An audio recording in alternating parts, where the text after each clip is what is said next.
शदीद बीमारी की हालत में। ऐसे मौके पर एक हकीम को बुलाया गया। हकीम यहूदी था। हकीम ने आंखें फाड़ के यजीद को देखा और कहा, ये ऐसी बीमारी है जो दुनिया में सिर्फ उन्हीं को होती है कि जो या तो नबी को कत्ल करते हैं या नबी की औलादों को कत्ल करते हैं। बीमारी क्या थी? छोटे छोटे बिच्छू हलक से बाहर आ रहे थे और उन्हें लकड़ी की छोटी छोटी लकड़ियों की मदद से निकाला जा रहा था। क्या ये बीमारी उसी को होती है जो या तो नबी को कत्ल करे या नबी की आल को कत्ल करे। यजीद ने कहा, मैंने हुसैन को कत्ल किया है।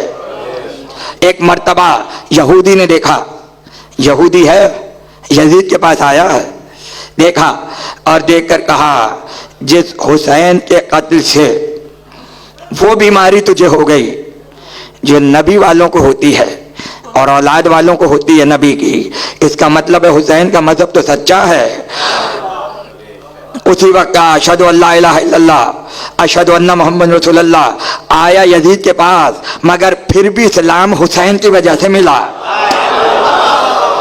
और कलमा पढ़ के वहां से उठा, वहां से वापस चला, यजीद के पास से चला। आया था यहूदी था, चला तो हुसैनी था और सबसे पहले अपनी बीवी को बताया कि मैंने आज यजीद में वो बीमारी देखी है जो नबियों के कातिलों को होती है, लिहाजा तू भी मुसलमान हो जा। बीवी भी मुसलमान हो गई। हुसैन करबला में दफन हो चुके और यहाँ हुसैन की वजह से इस्लाम फैल रहा है। यहाँ हुसैन की वजह से तौहीद फैल रही है। यहूदी की बीवी मुसलमान, उसका पूरा खानदान मुसलमान, उसके भाई की बीवी मुसलमान, मगर कुछ औरतों ने अपने मजहब को छुपाया और कहा हम जाहिर नहीं करेंगे, जब वक्त आएगा तो बताएंगे कि हम मुसलमान हो गए। एक मर्तबा महल्ले में मजलिसें होना शुरू हुई। वो यहूदी औरतें जो मुसलमान हो गई थीं, उन्होंने मजलिसों में जाना शुरू किया। छुप के जाती थीं बुर्के ओढ़कर कि किसी की नज़र ना पड़ जाए और अदादारी करके अपने घर वापस आ जाती थीं। किसी ने मर्दों से मुखबिरी की, तुम्हें पता है तुम्हारी घर की औरतें कहाँ जाती हैं? रात को हुसैन का मातम होता है, ये सब वहाँ मातम करने पहुँच जाती हैं। तो शौहरों ने कहा नहीं नहीं, अगर ऐसा होता तो हमें पता चल जाता। अगर यकीन नहीं है इम्तिहान लो, इम्तिहान लो। मर्द अपने घरों में आए और औरतों से कहा रात को मेहमान आएंगे, खाना तैयार रखना, दावत होगी, ताकि मजलिस में ना जा सकें। आखिरी जुमले हैं तकरीर के। औरतें बगैर किसी की परवाह किए हुसैन की मजलिस में पहुंच गईं। ताज़ा ताज़ा हुसैनी हुई थी, बर्दाश्त ही नहीं थी जुदाई फर्श अज़ा की। मजलिस में आई, पूरी मजलिस की। आखिर में याद आया, अरे आज रात तो दावत थी और घर पे मेहमानों को आना था, हमारे शौहर तो हमें कत्ल कर देंगे अगर पता चल गया कि हम यहाँ मजलिस में आए हुए थे। ये कह के चली, अपने घरों में पहुँची। अब जब घर पे आई तो क्या देखा, बावर्ची खाने से खानों की खुशबू आ रही है। बावर्ची खाने से खुशबुएं उठ रही हैं। गई तो क्या देखा, कई औरतें खाना बनाने में मसरूफ।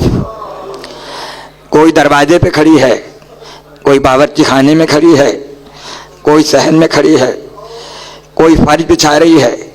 मुख्तलिफ औरतें जिस तरह से दावत का एहतमाम होता है उसी तरह से औरतें घर के काम कर रही थी। हैरान हो गई और हैरानों के पूछा, मैं तो इनको जानती तक नहीं हूँ, ये औरतें कौन हैं? एक मर्तबा देखा, एक बीबी ऐसी बैठी है जिसके हाथ में एक कुर्ता है और उस कुर्ते पे किसी के खून के निशानात हैं। बस हो गई मजलिस, इससे ज़्यादा मैं क्या पढ़ूंगा। एक मर्तबा उसमें हिम्मत नहीं हुई, वो आगे बढ़ी और उसने बढ़ के बड़ी एहतियात से उस बीवी से पूछा, क्या ये बताइए आप कौन हैं? और वो जो सामने बावर्ची खाने में बीबी खड़ी हैं वो बीबी कौन है? तो पुकार के कहा, ये मेरी बेटी ज़ैनब है, ये मेरी बेटी ज़ैनब है। उसके बाद कहा, आप कौन हैं? कहा बीबी नहीं पहचाना। अरे जिसकी मजलिस से आ रही हो, تم جب فرش ادا سے اٹھ رہی تھی تو تم نے اٹھتے ہوئے ایک جملہ کہا تھا، اے حسین کی ماں فاطمہ زہرا، میں تمہارے بیٹے کا ماتم کرنے آئی ہوں، اب میں اپنے گھر واپس جاؤں گی، میں تمہیں اپنا وسیلہ بنا رہی ہوں، مجھے مصیبت سے بچا لو۔ تو جانتے ہیں فاطمہ نے جملہ کیا کہا، ارے تو نے میرا کام کیا، اب میں تیرا کام کرنے آئی ہوں۔ اور کہا میں اس وقت تک نہیں جاؤں گی جب تک تمہارے مہمان نہ جائیں۔ ارے کتنی مظلوم ہے فاطمہ زہرا، جو بعد شہادت بھی حسین کی خدمت میں مصروف ہیں، حسین کی خدمت میں مصروف ہیں اور عزاداروں کی آ کے خدمت کرتی ہیں۔